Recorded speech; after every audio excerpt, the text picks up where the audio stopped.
naging eksena ng PBB Celebrity Collab X housemates na dumalo sa isang gala night recently. Paano ba naman kasi? Kanya-kanya silang paandar at pasabog pagdating sa looks, kasuotan at partners. Kung ang iba sa kanila ay solo, inabangan sa red carpet ang tambalan ni na Dustin Yu at Bianca De Vera, Mika Salamanca at Brent Manalo, AZ Martinez at Ralph De Leon, at ang Mom and Nation Sun tandem ni na Clarice De Guzman at Will Ashley. Sa kanilang mga rampa, sino-sino sa kanila ang napusuan ninyo, di ba? Nakakatuwa, Kuya Romel, dahil yung nagmamarch si Will Ashley at saka si Clarice De Guzman, binigyan ng mga netizens ng nilaro nila. Pinlaytime nila, nilagyan nila ng background ng graduation march. Tararantan, taran. Ayun ba yung graduation march? Di ba? Hindi. Pasal yun. Ayun, gano'n. Basa. Tarararan. Ayan,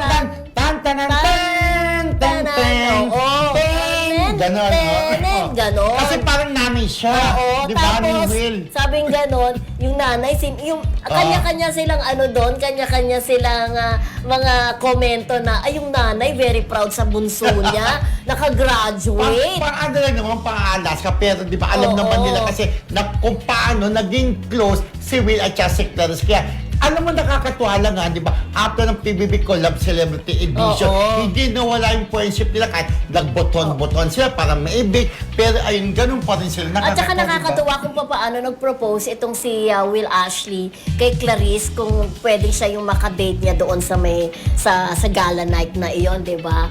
At talagang inabangan talaga yung mga sila Shuvi, mga PBB Collab, lahat sila, si AC, si Ralph, si Mika, si Esnir, at talagang si Charlie, gusto ko talaga yung gown niya talaga.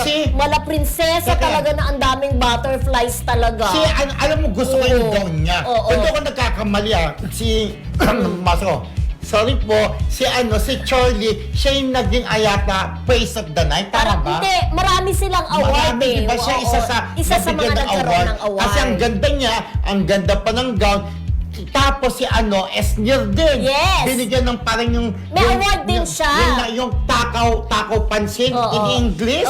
Ano ba tawag doon? Takaw pansin award. Yung parang skin stealer. Parang gano'n. Skin stealer. Parang gano'n, di ba? May award siya. Kasi iba naman yung style niya talaga para siling siyang girl. Maganda si Esnir nung gabing yun, Correct. Yung Sabado, di ba? Actually, yung batch nila, ang isa sa pinakaabangan dahil alam naman natin yung PBB Fever, nandiyan pa rin yung grupo pa rin nila, di ba, talagang inaabangan. Siyempre si Josh at saka si Kira Ballinger, di ba, nandyan din. Sila AC Bonifacio. Halos lahat na talaga. Sila, di ba? Si Brent, si Ralph, kaya masayang-masaya yung mga Dahil nga nag-collab na rin, di ba? Yung dalawang network, friendship na sila. Kaya yung mga host ng It's Showtime, dahil nga pinapalabas na rin sa isang network, di ba? Ayun, nandun din sila Ann, di ba? Si Ryan Bang. Kaya ibig sabihin... And speaking of